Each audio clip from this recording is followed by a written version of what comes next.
Mainstream Mental Health Radio with Dr. John Huber. What do you think you are, crazy or something? Well, you're not. We're on a mission from God. News, issues revolving around mental health. Dr. John Huber, a mental health professional for over 20 years, the chairman for Mainstream Mental Health, a clinical forensic psychologist, and a psychology professor at Texas State University. Breaking the silence of mental health, one day at a time, discussing the human condition, providing a sounding board for mental health issues, and making mental health mainstream. You got a gift, my friend. Now it's time for Mainstream Mental Health Radio. Let the healing begin. With Dr. John Huber. Listen to Mainstream Mental Health Radio with your host, Dr. John Huber. Check us out on social media, Google+, Mainstream Mental Health, Instagram at Mainstream Mental Health, Twitter at Mainstream MENTL, and search for Mainstream Mental Health on Facebook. Please tune in every week to Mainstream Mental Health Radio with your host, Dr. John Huber.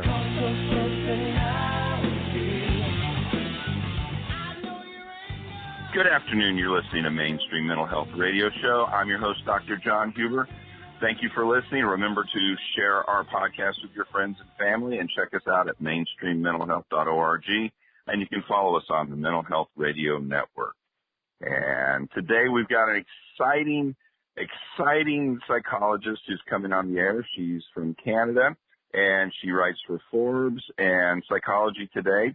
And a particularly interesting article that we saw was 7 reasons entrepreneurs are particularly vulnerable to mental health challenges. And it's particularly interesting to me as I get on a lot of business and electronic shows, and I get asked all the time about small business owners and how to keep them from burning out and like that. So I'm really excited today to introduce Megan Bruneau. And she is really got some good material for us. So with no other shortcuts or anything else, I'd like to introduce Megan Bruneau. Thank you for coming on our show. Cool, John. Thank you for having me.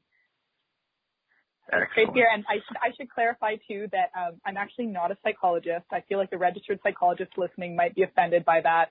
I have a master's in counseling psychology, so I'm a measly therapist, but, can still offer a lot. Excellent.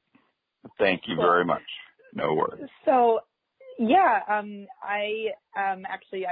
also an executive coach, and I work a lot with entrepreneurs. I live in New York City and spent a while originally from British Columbia and spent a while really specializing in perfectionism and actually got my start in eating disorder treatment. And then ultimately, yada, yada, yada, moved to New York and began working with a lot of entrepreneurs and realized that those threads of perfectionism actually intersect so many other areas of mental health challenges. And so, for the last few years, my focus has been on entrepreneurs. And I actually have a podcast called The Failure Factor that originally started with Forbes. And with that podcast, my goal has been to normalize, challenge and failure and mental health issues and help people talk more openly about this kind of stuff because we all deal with it, but entrepreneurs are a particularly vulnerable population for a number of reasons, which I imagine we'll talk about today. Well, you sound like you're right down parallel with mainstream mental health and our reasons in general for destigmatizing mental health. You are very specific, and you're exactly right. The comparisons with eating disorders and entrepreneurship and their struggles are so similar. It is amazing, I think, how much they overlap. So I'm excited to have you here today.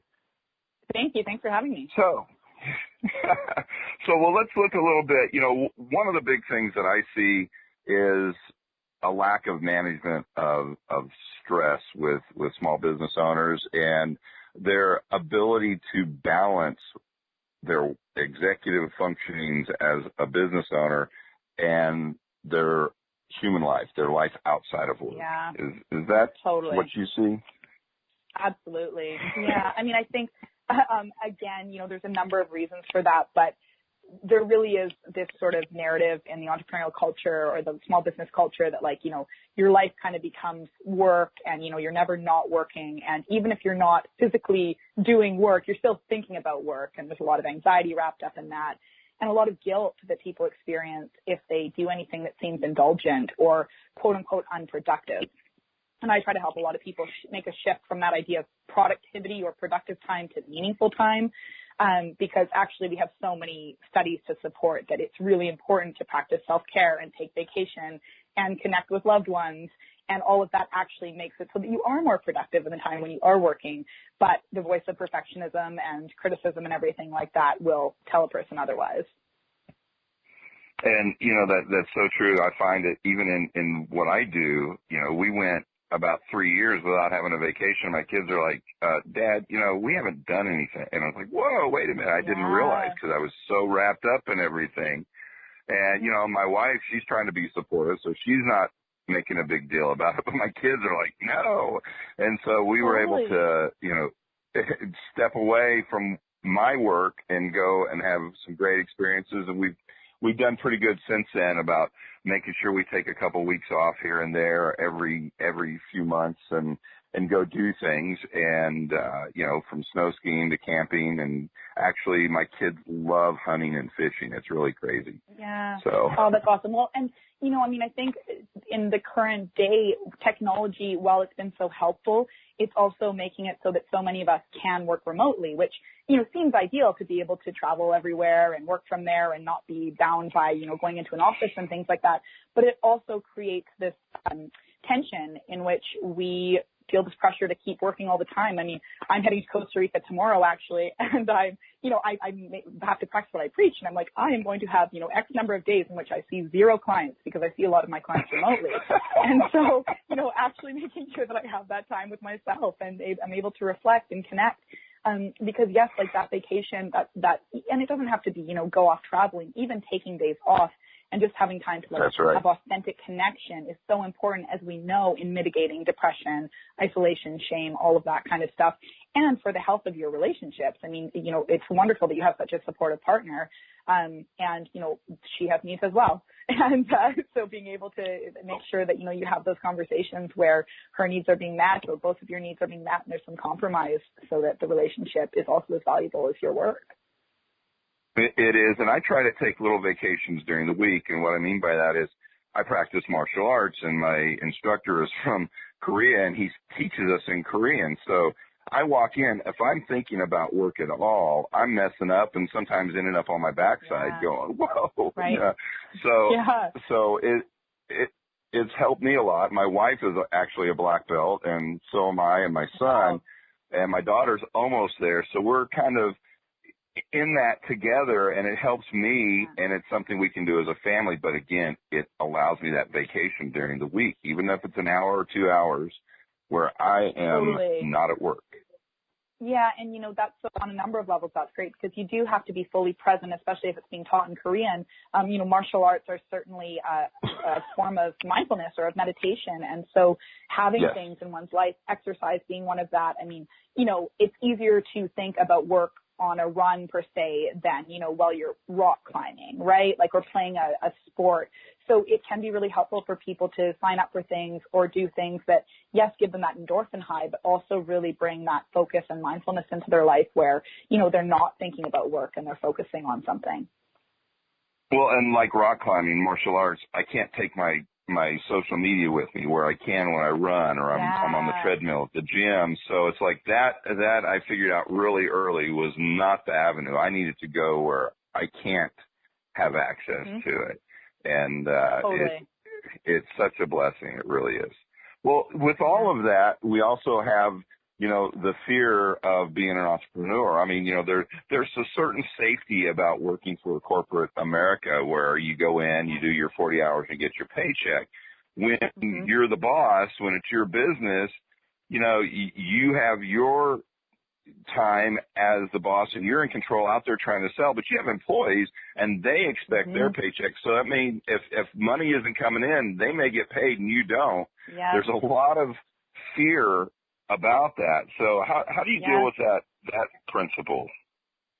Yeah, I mean, that's a great question. And I think it varies from individual to individual. One thing that I noticed in working with, especially a lot of the entrepreneurs here, is there's oftentimes a level of privilege in which some of them might have, most of them, especially in New York, do have more privileged than perhaps like a small business owner in middle America who doesn't have a safety cushion to fall back on. So I think it's very dependent. You have to be very realistic about how much risk you're willing to take. If you have a family you're supporting, if you have employees you're supporting, recognizing like, okay, what is my backup plan, and having something for that, because, you know, anxiety is attached to uncertainty, right? And the more uncertainty that we have, you know, there's only so much we can sit with that uncertainty before we feel incredibly overwhelmed and we're going to fixate on the worst case scenario or something like that. So I think it's a tough one to generalize an answer to, but I always recommend working with a coach or a therapist, or really working through that anxiety around the unknown and like the worst case scenario, because it is a real fear. Like, this is not, you know, taking this sort of spiritual, self-compassionate approach that I really advocate is not about just being like, oh, whatever happens, you know, it'll work out. Like, no, we want to be responsible and recognize, like, and have those kinds of conversations and make sure you feel supported, and ask yourself, like, okay, what happens if I do go bankrupt? What happens if I do have to shut down this business? You know, what happens if I can't pay my employees, you know? And just being really realistic and working through all of that. And then at the same time, you know, there is a certain element of risk that we all take as entrepreneurs, and, you know, that's one of the gifts that we bring to this. But at the same time, like, being able to handle that anxiety and that uncertainty, because anxiety will always tell you or lie to you and say, like, you know, take the safe route, do something to numb it, turn me off. Oh, yeah. And so what a lot of entrepreneurs do is, you know, they do numb it and they just don't even go there. They don't. And that's why I actually get very frustrated with like a lot of this positive thinking BS, because it's like, just think it'll work out, just be positive. And that's actually not responsible. I mean, anxiety is there. All of our emotions are there to tell us something and to warn us in a way. And our role is to actually check into that emotion and say, is this emotion telling me the truth, or is it lying to me? And be curious about it. And that's where the mindfulness and that's where the therapy or coaching comes in. But being able to say, like, okay, I'm feeling anxiety. Is this anxiety warning me because, you know, I have X dollars in my bank account and it means that I'm going to have to go either raise money or, you know, take out a loan, or, you know, change some of my spending or budget in a different way or something like that? Or is that anxiety just there because, you know, there's uncertainty and I don't fully believe in myself, you know? So I'm not sure does that make sense, that difference between anxiety that's telling you the truth and anxiety that's lying?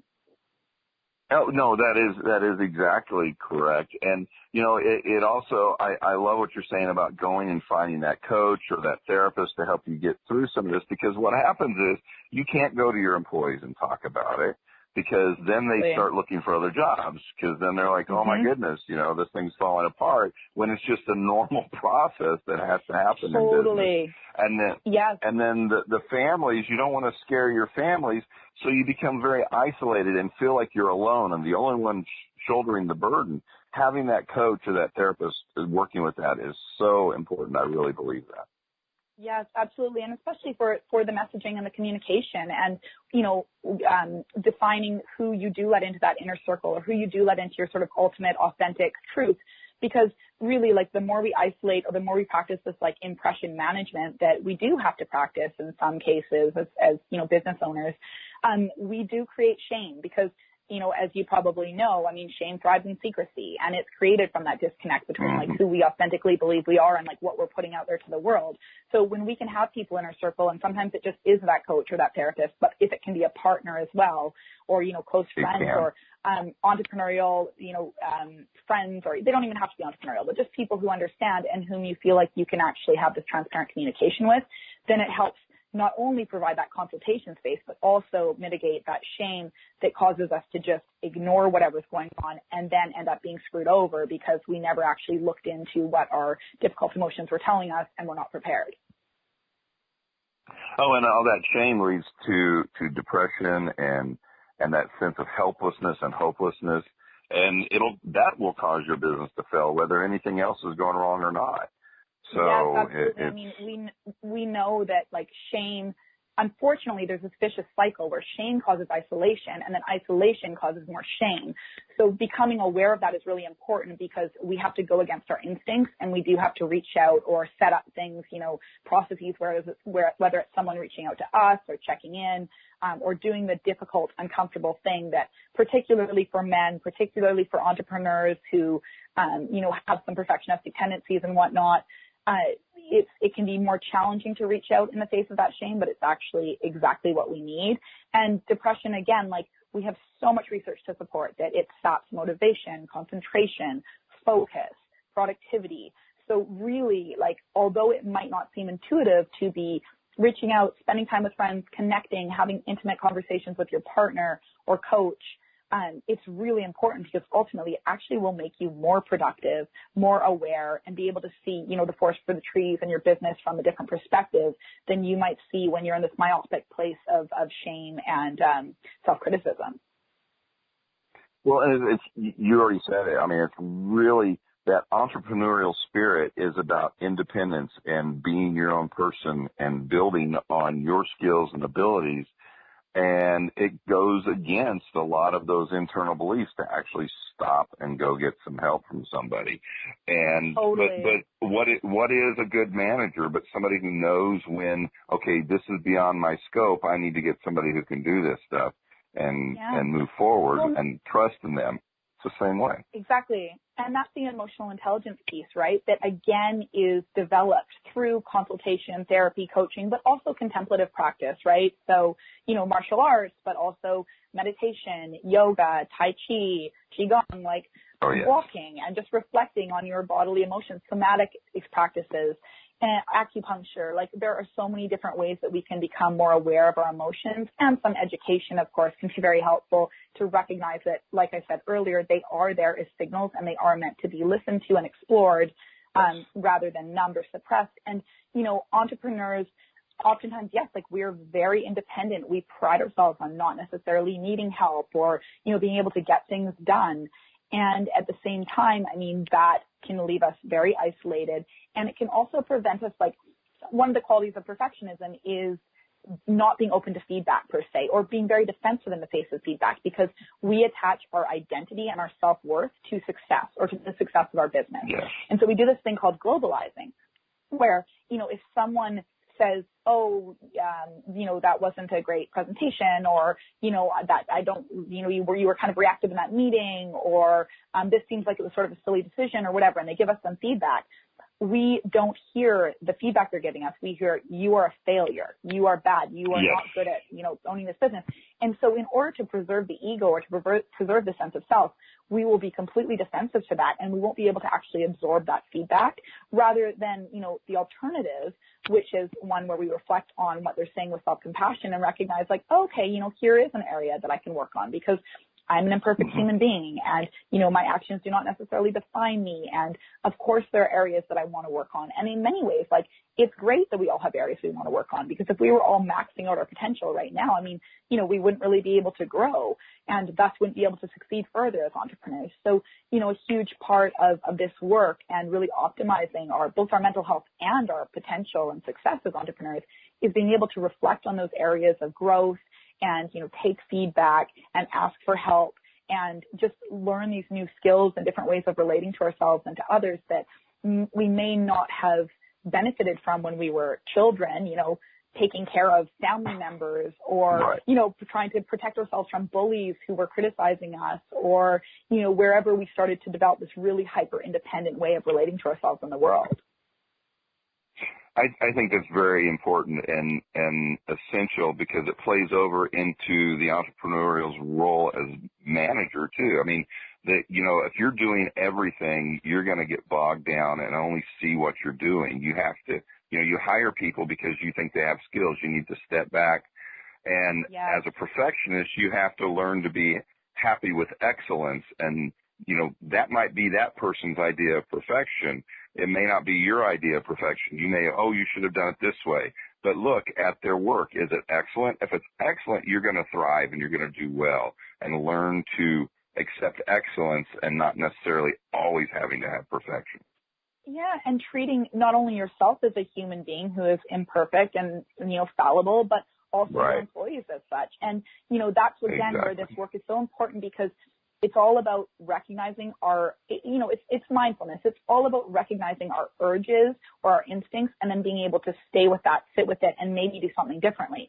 So for a lot of the clients that I work with, they're hiring people and they're having a lot of trouble surrendering to that idea of like, you know, let this person own this area of the business. And they are used to micromanaging, and they're used to, you know, doing it their way and it being absolutely perfect, but it's not efficient. And so a big part of this is like actually being more comfortable with the difficult feelings that bubble up when a person maybe doesn't meet your expectations, and being able to check in and be like, are these realistic expectations that I have for this person? Are they truly not meeting expectations? And, you know, we need to have some conversations about that, and I need to support them in some way, or ultimately maybe I need to fire them and find someone else. Or is this about me and my unrealistic expectations? And just being able to become a better leader by understanding some of those types of things. You know, I mean, yeah, exactly. And so there's a lot that comes down to leadership, and then also culture, right? I mean, you know, depending on how big your team is and what the, you know, whether or not you have people working in an office with you or whether it's remotely or whatever, you know, that culture is so important, and it really does trickle down from the leaders. And so being able, if you're modeling this like self-awareness and emotional intelligence and, you know, compassion, which, by the way, compassion is very much about expectations and support. So it's not about, you know, anything goes and I'm just here to nurture all these people. I mean, yes, you do play a certain like nurturing, leading, reparenting role as a leader in some ways, but also, you know, that means having expectations for your employees. So being able to have that type of culture or model that type of culture is going to, again, affect like the entire state of your business and the entire, whether or not people are productive, efficient, happy, all of that kind of stuff that I'm sure is important to any business owner, or should be important to any business owner, because it does track back to success and retention and everything like that. So that's where like it's just so important to be able to check in and become super self-aware and emotionally intelligent yourself, and learn to not react, and learn to ask yourself like what you need and where your limitations are as a leader. And I think that is, you know, you're hitting on all these key things that I've seen over and over and over. And you talked earlier about having your self-identity and your self-worth wrapped up in the entrepreneur role and being the boss. But there's also the identity that your employees have and how they perceive you. And if you're able to pass that on, that empathy and that caring, but also here are the limits. These are my expectations. Yeah. I expect excellence from you. And it's amazing how they will lift you up and hold you up if you do that. And when one of them sees you maybe not demanding excellence somewhere, they'll call you on it. And you don't have to be the watchdog all the time, because you have set that identity. And yeah, I love what you're saying. I love what you're doing. This is pretty awesome. So thank you, Megan. Thank you. Oh, you're so welcome. Thank you. Thank you for having me. And yes, I mean, I think what you just said there is really important. And I mean, we, with our employees, like we do want to foster this autonomy, right? Like you don't want to feel like you have to be micromanaging. Same thing, like people don't want to be a helicopter parent either, right? The goal is not to constantly be watching and looking over people and making sure that they're doing their work, but it's I mean, this is a huge part of the hiring process. So you certainly don't want to, you know, just hire anyone and then expect that you can foster that kind of autonomy. But, you know, look for those qualities that of an employee that would show integrity and autonomy and a desire to, you know, pursue excellence and all that kind of stuff, and growth and all of those types of things. And then you can check in. I mean, there are opportunities for like 360 feedback, for example, where you can learn about yourself as a leader and what would be helpful. And recognizing too that, like, especially millennials who are, you know, employees for a lot of us these days, yeah, the paycheck is important, but they do really want that sense of like meaning, and they want to respect their leader. You know, they don't want to work for someone that they don't respect or that they don't value. So again, like all of this is really important for being able to connect and have that transparency and authenticity and earn the respect that, you know, you deserve as a leader. Well, and I think you also mentioned, you know, when you start talking about parents, a lot of times being that entrepreneur is being a parent too, because sometimes you may be asking your employees to do things they've never, ever tried, and you have to be okay with letting them fail so they can learn and become the employee that you hired, you know. Yes, exactly.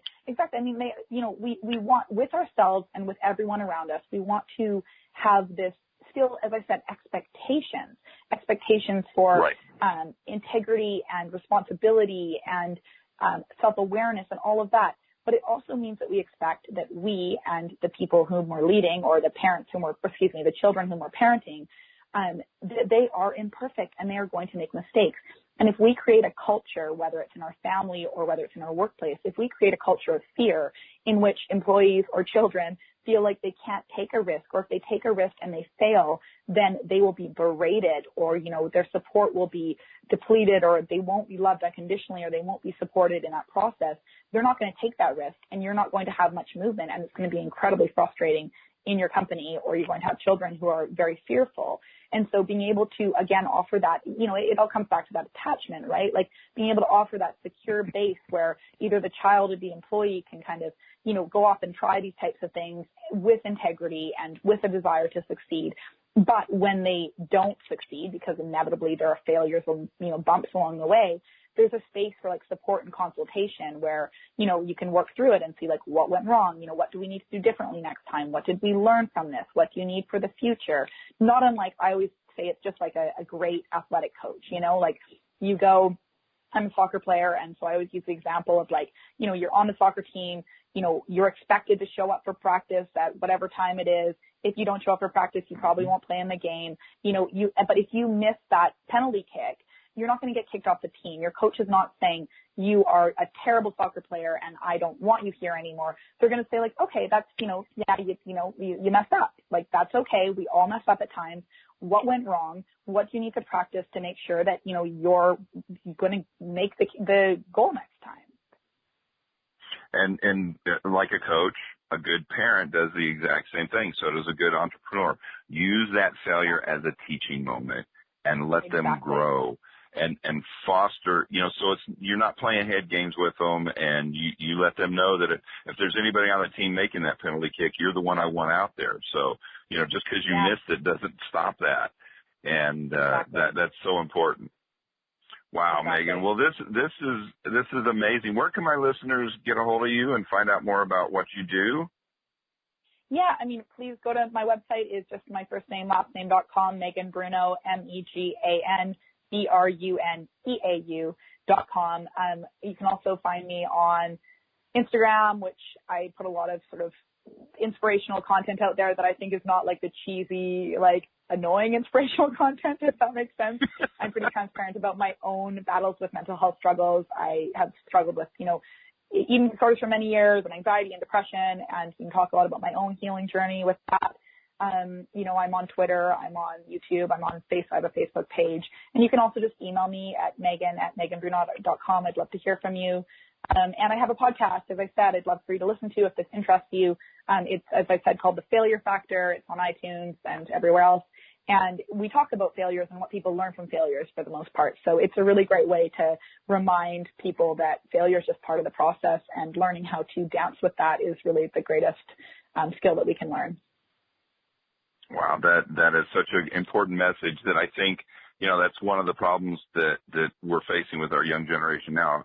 Us parents have blocked and tried to keep our kids from that feeling failure and experience that, because we want them to have such a happy childhood that unfortunately we're setting them up for failure as adults. And I think it's brilliant that you're doing that. Thank you. Yes, we could do a whole show on that, but I think it's so important you're sharing that message, because yes, like the way to, as I always say, like quote unquote win at life is not to get to a place where everything is comfortable, because that's impossible, right? Like really, we're always going to experience uncomfortable emotions. We're always going to experience anxiety and sadness at times, and frustration and disappointment.